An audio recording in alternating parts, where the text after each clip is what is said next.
Astaghfirullah. Alhamdulillah wassalatu wassalamu ala Rasulillah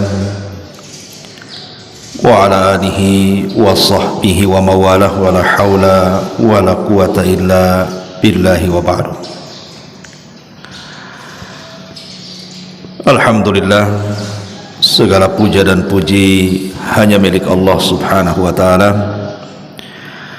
Salawat dan juga salam kita hadiahkan kepada Rasul kita Nabi besar Muhammad sallallahu alaihi wa ala alihi wasallam.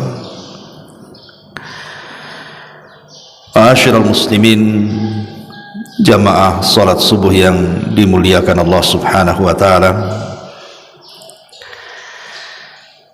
Pembahasan di pagi hari ini kita akan membahas 4 permintaan penduduk neraka,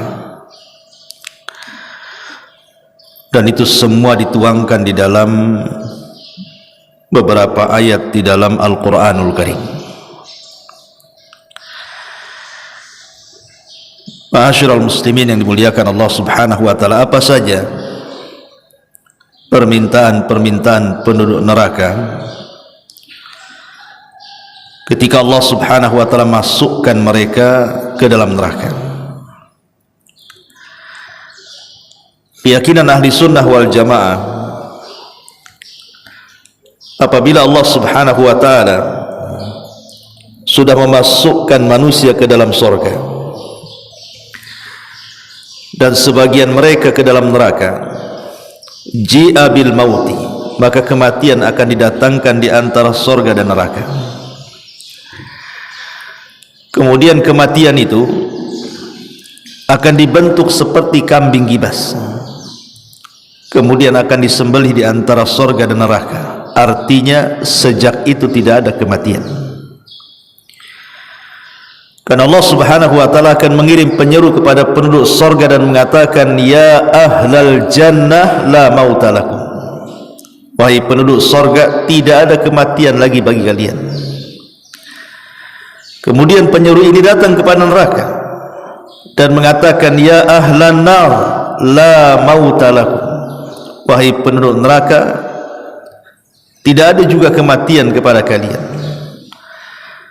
Maka ketika tidak ada kematian, maknanya kedua penduduk ini akan dikekalkan selamanya, baik penduduk neraka ataupun penduduk surga.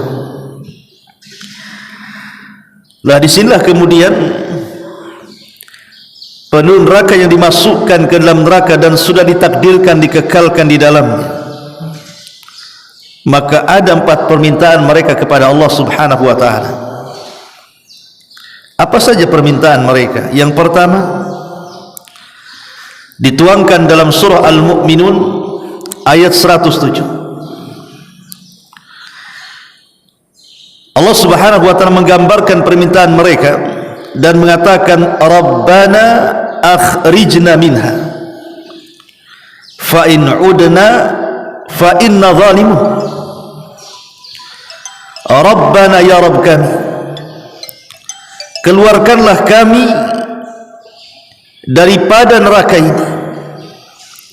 Kemana? Maksudnya dikembalikan ke dunia.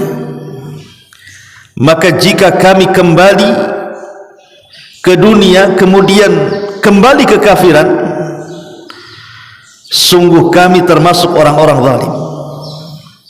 Dari sini kita tahu bahwa penduduk neraka itu menyesal semenyesal-menyesalnya kepada Allah azza wa jalla, dan mereka berjanji kalau mereka keluar dari neraka dan dikembalikan ke dunia, maka mereka akan berbuat baik, dan kalau mereka kembali kepada kekafiran mereka menyatakan diri, maka kami termasuk orang-orang zalim.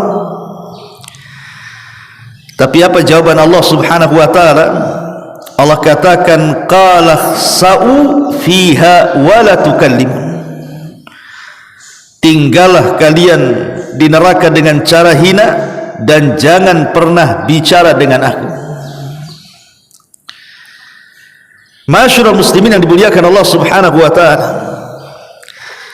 di sini Allah subhanahu wa ta'ala memberikan jawaban kepada penduduk neraka bahwa ketika mereka minta dikeluarkan dari neraka dan dikembalikan ke dunia dan berjanji mereka akan berbuat baik, Allah katakan ikhsa'u fiha, tidak perlu, sudah kalian diam saja dengan cara hina di neraka ini dan jangan pernah kalian berbicara lagi denganku.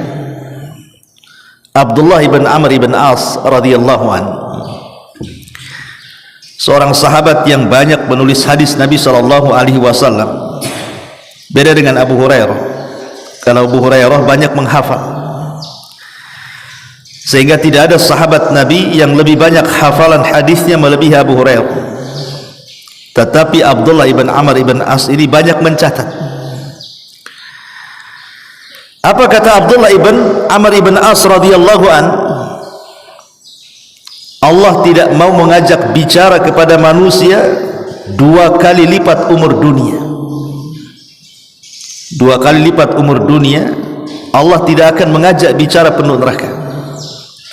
Padahal satu hari kehidupan dunia ini sama dengan 1000 tahun kehidupan akhirat. Inna yauman, atau satu hari kehidupan akhirat sama dengan 1000 tahun kehidupan dunia. Inna yauman inda rabbika ka alfi sanatin mimma ta'uddu. Satu hari kehidupan akhirat ini bila dibandingkan dengan kehidupan dunia itu sama dengan 1000 tahun. Artinya kalau seandainya 2 kali umur dunia, sudah kebayang tuh berapa ribu tahun Allah subhanahu wa ta'ala tidak akan mengajak bicara penuh neraka. Ini sebuah kinayah bahwa orang-orang kafir yang dikekalkan di neraka itu selamanya tidak akan mendapatkan rahmat Allah azza wa jalla. Mereka akan tetap diam di situ. Lah ketika penuh neraka itu tidak bisa berkomunikasi lagi dengan Allah azza wa jalla, dan Allah subhanahu wa ta'ala tidak kabulkan permintaan mereka, mulailah mereka melirik kepada malaikat Malik. Malaikat Malik ini malaikat penjaga penuh neraka. Karena Allah tidak kabulkan permintaan mereka, maka mereka melirik kepada siapa? Malaikat Malik. Dan itu digambarkan di dalam Al-Quran juga, surah Az-Zukhruf ayat 77, di mana Allah subhanahu wa ta'ala menggambarkan penuh neraka. Wa nadaw ya Malik liyaqdi alaina rabbuk qala innakum makithun. Dan mereka berseru, wahai Malik, biarlah Tuhanmu mematikan kami saja. Tetapi malaikat Malik mengatakan, sungguh kamu akan tetap tinggal di neraka dan tidak ada kematian. Jadi permintaan yang kedua, ketika mereka entah berapa ratus tahun, berapa ribu tahun mereka diazab oleh Allah azza wa jalla dalam neraka itu, mereka tidak tahan. Sehingga karena tidak tahan itulah mereka minta agar supaya mati saja. Tetapi malaikat Malik mengatakan, innakum makithun, kalian tidak akan mati dan kalian akan tetap tinggal di neraka selamanya. Subhanallah, ya. Kemudian dikatakan, laqad ji'nakum bil haqq walakin aktsarahum lil haqqi karihun. Sungguh kami telah datang membawa kebenaran ketika di dunia kepada kalian, tetapi kebanyakan di antara kalian benci dengan kebenaran itu. Cukup sampai di sini? Tidak juga. Ketika kemudian mereka tidak bisa meminta kepada malaikat Malik, mulailah mereka melirik kepada malaikat-malaikat penjaga neraka yang lain. Dan itu digambarkan dalam surah Ghafir ayat 49-nya.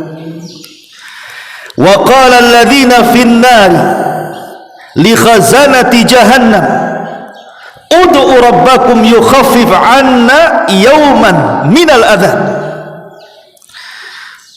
Dan orang-orang yang berada dalam neraka itu berkata kepada penjaga-penjaga neraka jahanam, wahai para penjaga neraka jahanam, mohonkanlah kepada Tuhanmu agar dia meringankan azab atas kami sehari saja. Karena mereka sudah tidak tahan. entah mereka beribu-ribu tahun mereka diazab di situ, mereka minta 1 hari untuk istirahat. Tetapi Allah Subhanahu wa taala katakan, yauma la yanfa'u adh-dhalimina ma'dziratuhum wa lahumul la'natu wa lahum su'ud dar. Hari ketika permintaan maaf tidak berguna bagi orang-orang zalim dan mereka mendapat laknat dan tempat tinggal yang buruk selamanya. Ma'asyiral muslimin yang dimuliakan Allah Subhanahu wa taala, lihat. Pertama, mereka minta keluar dari neraka. Tapi Allah Subhanahu wa taala tidak kabulkan dan Allah katakan kalian akan tetap tinggal di dalamnya. Kemudian mereka meminta kepada Malik, penjaga neraka, agar diwafatkan saja, minta kepada Allah agar kami diwafatkan saja. Tapi malaikat Malik mengatakan tidak, kalian tidak akan diwafatkan, kalian akan tetap tinggal di dalamnya. Kemudian yang ketiga, mulailah mereka minta keringanan. Ya sudah, kalau tidak bisa diwafatkan, 1 hari saja, kami ingin istirahat. Tapi Allah Subhanahu wa taala katakan ketika permintaan itu tidak berguna bagi mereka, enggak ada gunanya. Barulah kemudian penghuni neraka itu mulai melirik pada penduduk surga. Ketika meminta kepada Allah ditolak, meminta kepada malaikat Malik ditolak, meminta kepada penjaga-penjaga jahanam ditolak, mulailah mereka melirik kepada penduduk surga. Karena neraka dan surga itu ada jendela, di mana penduduk surga bisa melihat penduduk neraka, begitu juga sebaliknya. Allah Subhanahu wa taala katakan, wa nada ashabul jannah ashaban nar an qad wajadna ma wa'adana rabbuna haqqan fahal wajadtum ma wa'ada rabbukum haqqan qalu na'am fa'adhana mu'adhdhinun bainahum al-la'natullah 'ala zalimin. Wa nada ashabun nar ashabal jannah an afidu 'alaina minal ma' aw mimma razaqakumullah qalu innallaha harramahum 'alal kafirin. Ketika dalam surah Al-A'raf ayat ke-44, dan ketika penduduk surga itu menyeru kepada penduduk neraka, sungguh kami, kata penduduk surga, sudah mendapatkan apa yang dijanjikan Rabb kami kepada kami dengan kebenaran. Apakah kalian juga sama mendapatkan janji Allah kepada kalian? Peneraka mengatakan ya. Maka datanglah penyeru di antara mereka dan mengatakan kepada peneraka, sungguh Allah telah melaknat orang-orang yang zalim. Pada Al-A'rafnya ayat 50-nya Allah katakan, dan peneraka pun menyeru kepada penduduk surga. Apa seruannya? An afidu alaina minal ma, tolonglah berikan kepada kami setetes air yang kalian minum. Au mimma razaqakumullah, atau mungkin makanan yang Allah rizkikan kepada kalian. Tapi penduduk surga mengatakan innallaha harramahum 'alal kafirin. Maaf, Allah telah haramkan keduanya, maksudnya makanan kami dan minuman kami, kepada orang-orang kafir. Penduduk surga pun menolak permintaan penduduk neraka.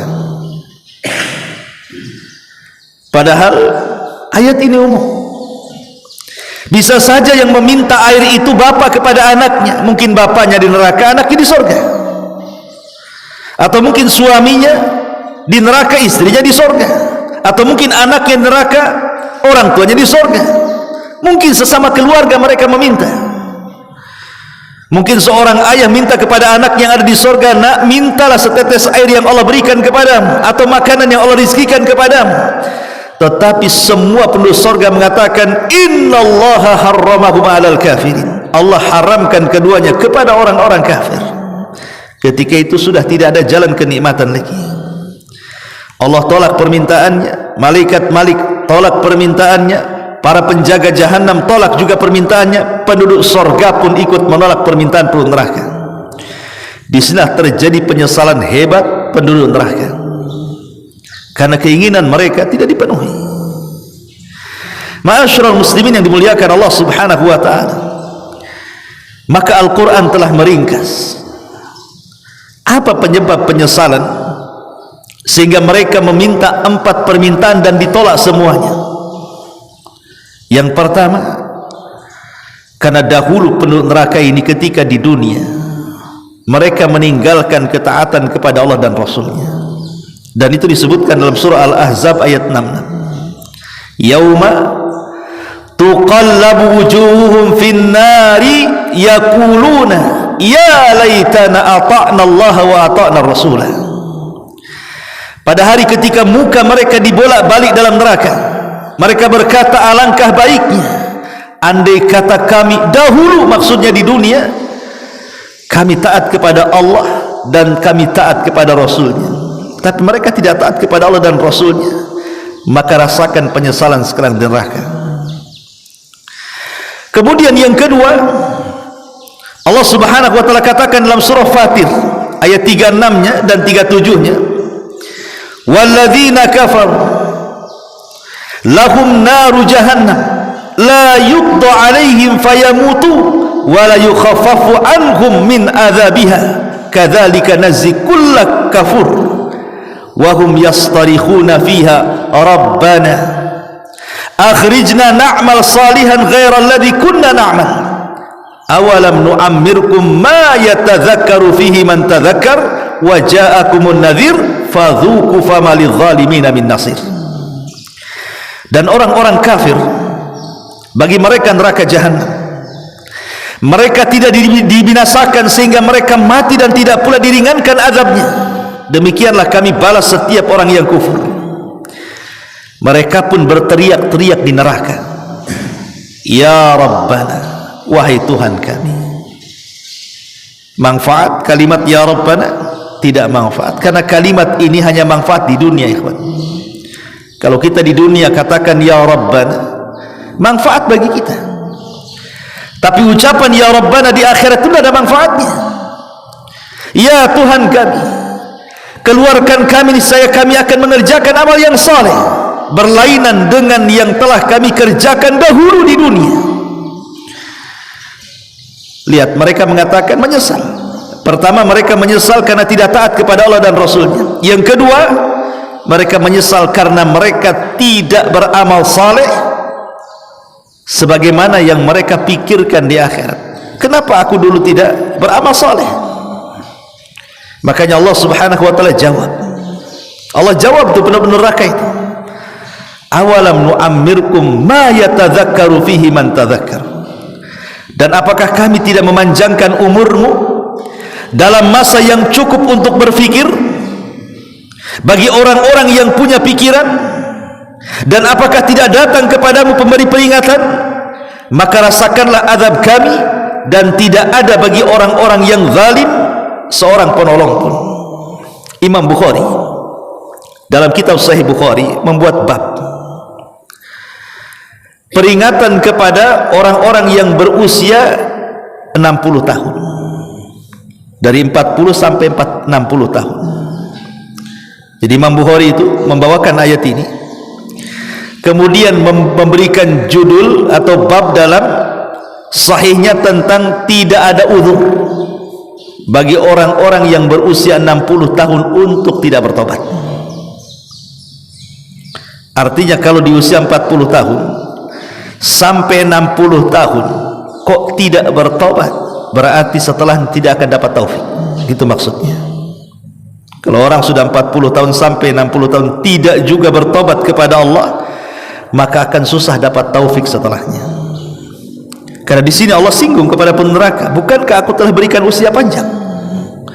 Maksudnya 40 sampai 60 tahun gitu maksudnya. Kalau dalam rentan umur begini tidak berubah juga, subhanallah, orang itu susah akan dapat taufik. Kenapa? Ulama menjelaskan, karena usia 40 sampai 60 tahun itu rata-rata nikmat Allah itu sudah Allah berikan hampir secara keseluruhan. Rata-rata usia 40 sampai 60 tahun sudah berumah tangga, sudah punya anak, sebagian mereka sudah punya cucu, sebagian mereka sudah punya pekerjaan yang mungkin mapan, dan akal pun sudah sehat. Makanya Nabi itu diutus tidak di usia 25 atau 30 tahun, tidak, tapi di usia 40 tahun, karena disitulah akal manusia sehat-sehatnya. Makanya sering saya katakan, dari segi mengkonsumsi makanan saja di usia 40 tahun ke atas itu, makan itu bukan pakai mulut, tapi pakai akal. Bukan pakai mulut kan, bukan pakai akal. Kalau pakai mulut mungkin di usia 20 tahun pakai mulut, mau sate 100 tusuk pun main hantam saja. Tapi kalau sudah 40 tahun ke atas, pakai akal dia makannya. Ini tidak bisa dimakan ini, gula naik nih. Nggak bisa makan ini, kolesterol naik nih. Nggak bisa makan ini, asam urat naik. Akalnya main. Dan itu tidak haram, tidak ada masalah, karena untuk kebaikan kan. Tapi dari situ kita tahu bahwa dari segi makanan saja sudah dikurangi nikmat tuh. Nikmat kita itu sudah dikurangi, tenaga sudah mulai berkurang, syahwat sudah mulai berkurang, makanan juga sudah mulai berkurang, macam-macam sudah mulai berkurang. Lah kalau seandainya tanda-tanda kurangnya nikmat itu menyadarkan dia, kapan lagi dia sadar, gitu maksudnya. Makanya Allah Subhanahu wa taala berikan kesempatan di usia 40 tahun sampai 60 tahun itu, sadar nggak kamu tuh?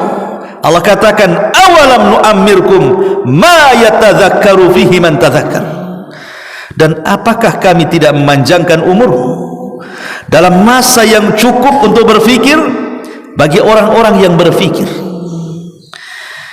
Kemudian Allah Subhanahu wa taala sebutkan dalam surah As-Sajdah ayat 12, walau tara idil mujrimuna nakisu ru'usihim inda rabbihim rabbana absarna wa sami'na farji'na na'mal salihan inna muqinun.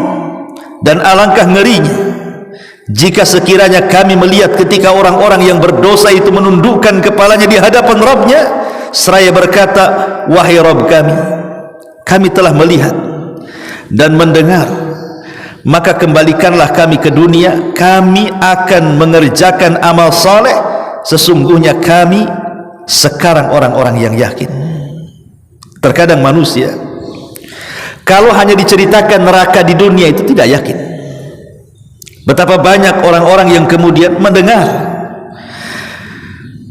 ataupun membaca bagaimana ngerinya neraka. Orang yang masuk neraka, mereka diberikan pakaian dari neraka, makanan dari zakum, mereka akan diborgol, mereka akan dikejar-kejar neraka, mereka akan dikelupas-kelupaskan kulit mereka. Itu kita sering dengar di dunia. Tapi sebagian kita nampaknya yakin tidak yakin. Tetapi di akhirat, ketika betul-betul Allah mengatakan waji'a bi jahannam, Allah datangkan neraka jahanam, dan mereka melihat nerakanya, mendengar suaranya, apa yang terjadi?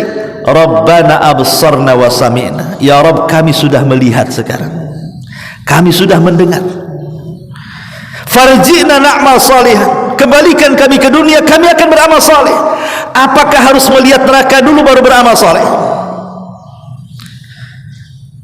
Apa seperti itu? Ya mustahil lah kan gitu. Karena kalau kita diperlihatkan neraka, maknanya tidak ada amal soleh lagi. Karena amal soleh itu hanya dilakukan di dunia. Kalau sudah melihat neraka, maknanya sudah tidak di dunia lagi. Mustahil orang itu kembali ke dunia. Makanya kemudian terjadi penyesalan di sini. Dan mereka mengatakan farji'na na'mal salihan inna muqinun. Kami akan beramal soleh, kami sudah yakin sekarang. Lah ketika di dunia kalian tidak yakin, setelah melihat neraka tiba-tiba yakin, disinilah ujian keimanan seseorang. Makanya ada seorang sahabat yang dijuluki sebagai ghasilul malaika. Sahabat ini dimandi besarkan malaikat, namanya Handalah. Kenapa Handalah dimandi besarkan malaikat? Karena saat dia mati syahid, dia sedang junub. Dia tidak sempat mandi junub, setelah melakukan hubungan dengan istrinya langsung perang. Kemudian Allah takdirkan mati syahid, maka malaikat dari mana-mana datang kemudian memandikan jenazahnya. Makanya Handalah itu dijuluki ghasilul malaika, sahabat yang dimandi besarkan malaikat. Semasa hidupnya Handalah ini datang kepada Abu Bakar Siddiq radhiyallahu anhu, kemudian mengeluh dan mengatakan, wahai Abu Bakar, aku loh kalau hadir di majelis taklimnya Nabi, kemudian Nabi menceritakan neraka, Kemudian Nabi menceritakan sorga, rasanya sorga neraka itu ada di pelupuk mataku katanya, seolah-olah nyata di depanku. Tapi ketika kami keluar dari pengajian Nabi, dari taklim Nabi, kami sibuk pula dengan keluarga, sibuk pula dengan pekerjaan, rasanya neraka dan sorga itu bagaikan hayalan, hanya dongeng-dongengan saja. Apa saya ini munafik wahai Abu Bakar? Kan begitu, itu yang kita rasakan juga kan. Antum kalau hadir di majelis ta'lim saya cerita neraka, kayaknya neraka itu betul ada. Tapi kalau sudah keluar, ya biasa saja, seolah-olah tidak yakin dengan neraka. Ya masih ghibah, masih dusta, masih curang, masih ini, masih itu. Kalau di majelis ta'lim yakin ada neraka itu, kalau sudah keluar tuh tidak yakin itu, karena masih maksiat di luar.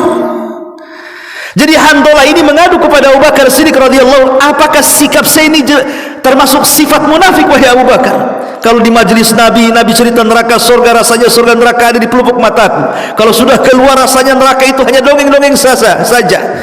Abu Bakar mengatakan, ya Handalah, rasa-rasanya apa yang kau rasakan sama pula dengan yang aku rasakan katanya. Kalau gitu kita datang kepada Nabi. Dua-duanya datang kepada Nabi menceritakan, Rasul, kami berdua kalau duduk di majelis ta'limu mendengar kau cerita neraka dan sorga, seolah-olah sorga neraka ada di pelupuk kami berdua. Tapi ketika kami keluar dari pengajianmu, seolah-olah sorga neraka itu hanya dongengan belaka. Apa kami dua termasuk orang munafik wahai Rasul? Maka Nabi SAW mengatakan kepada Handalah, menasihati, ya Handalah, tidak, walakin ya Handalah sa'atan sa'ah. Itu bukan munafik. Tapi ingat wahai Handalah, bisa saja perkara itu menuju ke sana. Maka saya nasihatkan kepadamu, walakin sa'atan sa'ah, kau boleh bekerja sesaat, tapi kau juga harus hadir di majlisku sesaat. Kau boleh sibuk dengan dunia, tapi juga luangkan waktumu untuk akhirat. Ya. Maknanya apa? Hadir di majlis taklim itu perlu gitu. Karena hanya majlis taklimlah yang bisa meluruskan kehidupan kita di luar sana. Siapa lagi mau nasihati antum kalau sudah di luar, ikhwan? Hanya orang-orang yang hadir di majlis taklim baru teringatkan, oh ada neraka, ada surga, ada halal, ada haram, ada baik, ada buruk, dan begitu seterusnya. Makanya Nabi mengarahkan, kau tidak munafik, tapi ingat, satu saat kau boleh sibuk dengan dunia, tapi saat yang lain sibukkan dengan akhirat. Hadir di majlis taklim. Ma'asyiral muslimin yang dimuliakan Allah Subhanahu wa taala. Pun Allah Subhanahu wa taala katakan dalam surah Al-Haqqah-nya ayat 25, wa amma man utiya kitabahu bishimali fayaqulu ya laitani lam uta kitabiyya. Adapun orang-orang yang diberikan kepada mereka catatannya dari sebelah kirinya, maksudnya orang-orang kafir, maka dia berkata, wahai alangkah baiknya kiranya tidak diberikanlah kepadaku catatan-catatan ini. Kenapa? Karena dia tahu isinya keburukan dia semuanya. Dia baru menyesal bahwa seluruh isi catatan selama di dunia itu tidak ada yang baik. Makanya kalau bisa dilempar saja catatan itu, tapi kan tidak bisa. Dia harus tetap mengambilnya, tanda bahwa dia termasuk orang kafir. Dari situlah Allah Subhanahu wa taala katakan dalam surah An-Naba'nya, ya laitani kuntu turaba. Duhai kiranya aku jadi pasir saja, aku jadi tanah saja, supaya aku tidak dihisab dan tidak diadab Allah Subhanahu wa taala. Tapi ini semua mustahil. Ma'asyiral muslimin yang dimuliakan Allah Subhanahu wa taala, jangan lagi orang-orang kafir yang saya ceritakan di sini. Orang-orang yang beriman saja, mereka pun akan menyesal karena kekurangan mereka beramal soleh di dunia. Bahkan dalam sebuah hadis, ketika Nabi SAW suatu hari dia lewat di sebuah kuburan, kemudian Nabi SAW mengatakan, man sahib hadzal qabr, siapa pemilik kuburan ini? Maka para sahabat yang lain mengatakan, fulan ibn fulan, itu kuburannya fulan bin fulan wahai Rasul. Maka Nabi SAW mengatakan, raq'atani ahabba ila hadha min baqiyati dunyakum. Kata Nabi SAW, 2 rakaat yang ia lakukan kalau seandainya dia bisa sholat dalam kuburan itu 2 rakaat, itu lebih dicintai daripada dunia yang kalian miliki semuanya. Jadi kalau seandainya penduduk kuburan itu mereka masih diberikan kesempatan oleh Allah untuk melaksanakan 2 rakaat saja sholat sunnah, itu jauh lebih baik daripada 1 dunia dan kenikmatannya, karena itu yang diperlukan mereka. Apalagi coba yang diperlukan mereka hanya itu saja, amalan soleh. Makanya dalam hadis yang lain, rak'atani khafifatani mimma tahkiruna wa tanfuluna yaziduhuma hadha fi amalihi ahabba ilaihi min baqiyati dunya. Salat sunnah 2 rakaat yang ringan yang kalian remehkan, kemudian ditambahkan pada amalan orang ini, itu jauh lebih dia cintai dibandingkan dunia yang kalian kuasai. Subhanallah, ya. Jadi orang-orang yang beriman saja mereka menyesal karena mereka mungkin kurang beramal banyak di dunia, sehingga mereka berangan-angan untuk bisa sholat walaupun hanya 2 rakaat sunnah dalam kuburan mereka. Bahkan Allah Subhanahu wa taala katakan dalam Al-Qur'anul Karim juga, hatta idza jaa ahaduhumul maut qala rabbirji'uni la'alli a'malu salihan fima tarak. Hingga apabila datang kematian kepada seseorang dari mereka, mereka mengatakan, ya Rabb, kami kembalikan kami ke dunia agar kami bisa beramal saleh. Dalam ayat yang lain, fa asaddaqa wa akum minas salihin, agar kami bisa bersedekah dan bisa beramal saleh. Tapi di dunia, di akhirat tidak mungkin. Jangankan lagi di akhirat, di kuburan saja tidak mungkin. Apalagi orang sudah masuk neraka, kan permintaan itu pasti ditolak. Kalau di dunia masih mungkinlah, seperti hadis Nabi SAW mengatakan, lau anna libni adam wadiyan min zahabin ahabba an yakuna lahu wadiyani walan yamla'u fahu illa turab wa yatubullahu ala man tab. Seandainya seseorang itu memiliki 1 lembah emas di dunia, niscaya dia ingin memiliki 2 lembah emas lagi. Mungkin ada orang bercita-cita ingin punya rumah, kan sudah punya rumah, ingin punya rumah lagi, Allah kabulkan, punya rumah lagi dia. Sudah punya 2 nih, ingin punya 3, Allah kabulkan, dikasih lagi 3, dikasih lagi 4, 5, 6. Itu mungkin permintaan di dunia. Tidak ada yang mustahil di dunia ini bagi Allah Subhanahu wa taala. Tetapi di akhirat mana mungkin.